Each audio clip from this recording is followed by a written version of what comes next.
I'm going to be telling you guys about my origin story, and there is so much to talk about since I've been on keyboard and mouse for over 1 year now. I've learned so much over this past year, and I'm going to be telling you guys exactly what I did to improve as fast as possible and how you can too. So it all started on the 20th of February in 2018. I finally got my very own console, which meant I didn't have to share one with my brother anymore. At this point in time, everyone was playing Fortnite. It was only 4 months old, and it was basically just in its prime. Since the game was so new, of course I was pretty bad on controller just like everyone else. As soon as I got my very own console, I just started playing Fortnite as much as I could. At that time, the game was extremely basic. It didn't have any modes like arena or creative, nothing like that, so basically all I did was grind solos. If you guys are OGs, you guys remember that the only thing that mattered to everyone that played Fortnite back then was literally wins. It was just wins, that was it. So basically all I did was grind solos for the first couple of Fortnite seasons until season 5. Playground mode was finally available in season 5, and it was by far the best way you could improve at the time. You could finally practice all of your mechanics like building and editing like crazy. I definitely played playground mode a decent amount, but definitely not as much as I should have. I spent the majority of my time playing the actual battle royale game mode.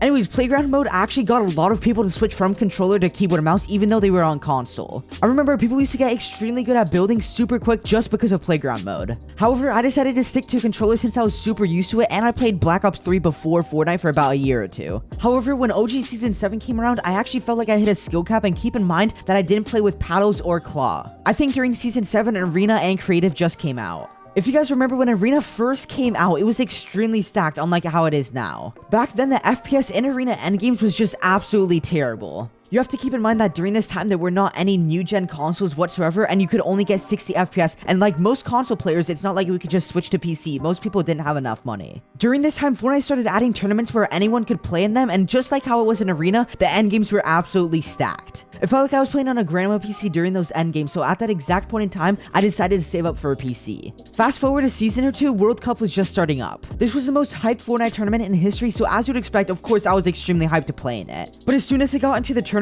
I didn't even play the full tournament. My game was lagging so bad, I couldn't even get a consistent 30 FPS. I still really wanted to play Fortnite competitive, so I continued to save up for a PC. As I kept on playing more and more Arena, I started to go against more keyboard and mouse players, and it was super clear to me that keyboard was just much better than controller at that time. Just as an example, out of everyone that qualified for World Cup, only 6 of them, only 6 were on controller, so over 90% of the people that qualified for the World Cup were on keyboard and mouse. After the World Cup, I went ahead and bought a $150 keyboard and mouse. Keep in mind that they were from Alienware, and although they were pretty decent in games like League of Legends, they're just not the best for Fortnite. As soon as I got my keyboard and mouse, I 1v1'd my friend who just switched to keyboard and mouse, and as you would expect, we were both terrible. But something I really regret is not watching an actual Fortnite video for the best keybinds and settings. I was literally rocking the default Fortnite settings, so of course I was just absolutely terrible. Now that I think about it, I really wish I switched to keyboard and mouse all the way back then, because I probably would have been so much better. When I say this, I really mean it. Please switch as soon as you can, because the longer you wait, the more you will regret it. Around this time, Fortnite Chapter 2 was just released and Winter Royale was just starting. This was probably one of the easiest Fortnite tournaments to actually earn money in, but of course my Xbox ended up crashing like 2 or 3 times. I was already so tired of consoles, so just 1 week later, I went and bought a 240Hz monitor. Obviously, since my console only got 60 FPS, I really didn't notice the extra refresh rate, but the reason I bought a 240Hz monitor was so when I got my PC, I'd already have everything ready. I ended up getting my 240Hz monitor from Alienware around November to December, so it was from Black Friday. Luckily, just 4 months later, I was actually able to get my first gaming PC with a little bit of my parents' help, and this was right before COVID.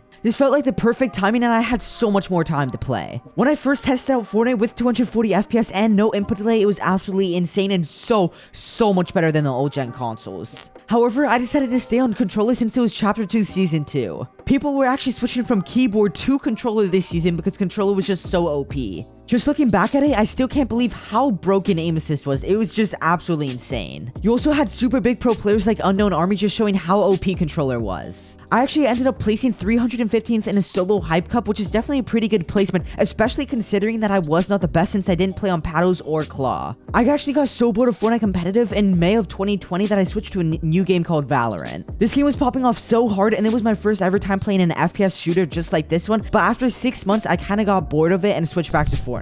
My friends still played Fortnite a little bit, and I was still curious to see how the game was going, so I basically had nothing to lose. When I logged on, I was absolutely terrible since I didn't play Fortnite or controller for basically 6 months. This actually helped me out because since I was so bad on controller when I switched to keyboard and mouse, I was not tempted at all to go back to controller since I was literally dog at it. This is something that a lot of beginner keyboard and mouse players always struggle with. They want to switch back and forth between controller and keyboard and mouse. I really advise you not to switch between controller and keyboard and mouse because this will just slow your progression. Like I said, I actually decided to switch to keyboard and mouse since I had absolutely nothing to lose. I saw a lot of people posting progression videos on YouTube, so I decided to make one of my own. This was by far the most motivated I've ever been when I played Fortnite. I was literally playing like 5 to 8 hours a day for a week straight. I simply enjoyed the game again, which made progressing so much easier. Something that is really important but not too many people talk about is just simply having fun when you switch to keyboard and mouse. I think that the biggest reason for why I progressed so fast was simply because of creative. Creative is like a hack to getting better at anything mechanical. It is so much more beneficial to spend 1 hour in creative compared to 5 hours in arena. Remember this when you first switch, the first week is always the hardest, but then after that it always gets easier and easier. Something else that you want to make sure you're really paying attention to is making sure you have the right settings. Your keybinds and sensitivity make a huge difference on your progression. Apart from that, basically everything was just consistency. I continue to practice keyboard and mouse every day, and creative was super important. If you guys are curious, at the very end of this video, I'm going to be giving you guys my Fortnite keybinds and settings. Like I said 1 minute ago, if you guys want to know what all of my settings are, make sure you click somewhere in the top right of the screen. Like I said earlier, I recorded my entire progression and I decided to post it to YouTube. As much as I would like to say it absolutely blew up, it did pretty decent, but it's not like I got 1 million views or anything. It ended up getting around 10k views in the first week, which really motivated me since 10k was a lot back then. I decided to post more and more progression videos, and after only posting 3 of them, I actually got 1k subs. People would continue to come back every single week to see just how much better I got. This really motivated to stay on my keyboard and YouTube grind. Just as an example, last time I did this video around 2 months ago, I was at 160k subs, but now after 2 months, I'm literally at already 210k subs. Some of you guys are probably wondering what were the main reasons for why I actually switched. One of the main reasons is that it just made Fortnite so much more fun. It literally felt like I was restarting the entire game. I really believe that all the motivation and fun that I was having when I first switched is why I progressed so fast. Just remember that every single pro player that has ever touched or played Fortnite has been in your exact position when they first started playing. A huge problem with new players is that they get demotivated and quit very easily. I would really advise you guys to try and improve at the game for just about 1 month straight, maybe even 2 months, and see how far it takes you. Like I was saying earlier, one of the main reasons for why I actually ended up switching is because I felt skill capped on controller. I was just kind of bored of controller overall, and I haven't improved for seasons. Plus, I also felt like I wanted a new challenge. Many of you guys might feel this exact same way, and if you guys are not playing claw or paddle on controller, you really should not be on controller. It would definitely be a lot better for you to switch to keyboard and mouse. I always get asked by console players if I think it's really worth it to switch to keyboard and mouse, even though if you're on console, especially if you're on old gen console, and I still think it definitely is worth it. Although you would definitely be better on a PC or a new gen console, even if you're on old gen console, I've seen a lot of good old gen keyboard and mouse players. A lot of people don't know if it's actually worth it to switch to keyboard and mouse in Chapter 3 Season 2. It definitely is a little bit late into Fortnite, but it's still really worth it to switch. Remember, there are probably hundreds, even thousands of people switching to keyboard and mouse every single day. So no matter what the scenario is, I advise you guys to switch to keyboard and mouse as soon as you can